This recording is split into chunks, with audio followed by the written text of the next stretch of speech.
ខំជឿជាមនុស្សស្រីម្នាក់ដែលស្នេហ៍ខ្លាំងជឿជារឿងគ្រប់យ៉ាងមិនដែលគិតថាអូនក្បត់ទោះជួបរឿងអ្វីក៏អត់ធ្មត់តែទីបំផុតបងខ្លាចជាមនុស្សល្ងង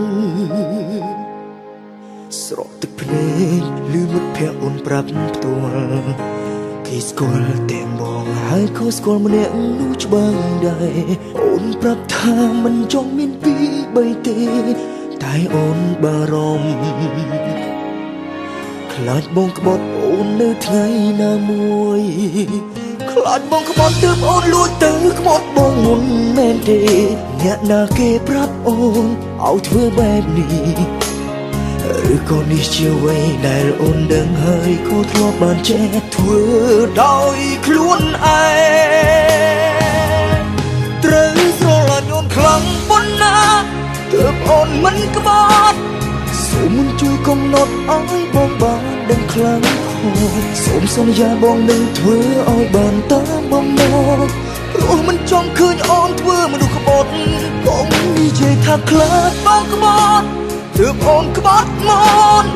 ហេតុផលប៉ុណ្្នឹងមិនសមឲ្យស្នេហ៍ព្រះឆាទេមនុស្សដែលស្រឡាញ់គ្នាគឺគេត្រូវរួមគ្នាថែតែបើអូនមានចេតនាក្បត់បងនោះបងក៏មិនអាចខូចអូនបាន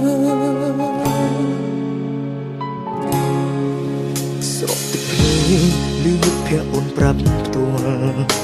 គេស្គាល់តែបងហើយក៏ស្គាល់ម្នាក់នោះច្បាស់ដែរអូនប្រាប់ថាមិនចង់មានពីរបីទេតែអូនបារម្ភខ្លាចបងក្បត់អូននៅថ្ងៃណាមួយខ្លាចបងក្បត់ទើបអូនលួចទៅក្បត់បងមុនមែនទេ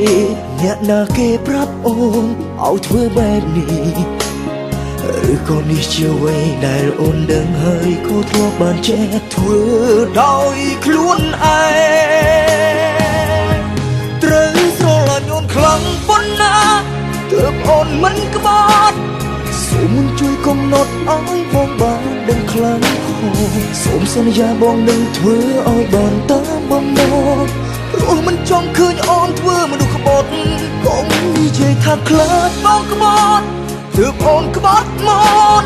ហេតុផលប៉ុណ្្នឹងមិនសមឲ្យស្នេហ៍ព្រះឆាទេមនុស្សដែលស្រឡាញ់គ្នាគឺគេត្រូវរួមគ្នាថែតែបើអូនមានចេតនាក្បត់បងនោះបងក៏មិនអាចខួតអូនបានត្រូវស្រឡាញ់អូនខ្លាំងប៉ុណ្ណាទើបអូនមិនក្បត់សូមជួយកំណត់ឲ្យបងបានដឹងខ្លាំងផងសូមសន្យាបងនឹងធ្វើឲ្យបានតាមបំណងព្រោះមិនចង់ឃើញអូនធ្វើមនុស្សក្បត់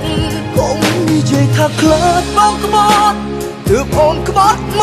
កហេតុផលប៉ុណ្្នឹងមិនសមឲ្យស្នេហ៍ព្រះឆាទេមនុស្សដែលស្រឡាញ់គ្នាគឺគេត្រូវរួមគ្នាថែតែបើអូនមានចេតនាក្បត់បងនោះបងក៏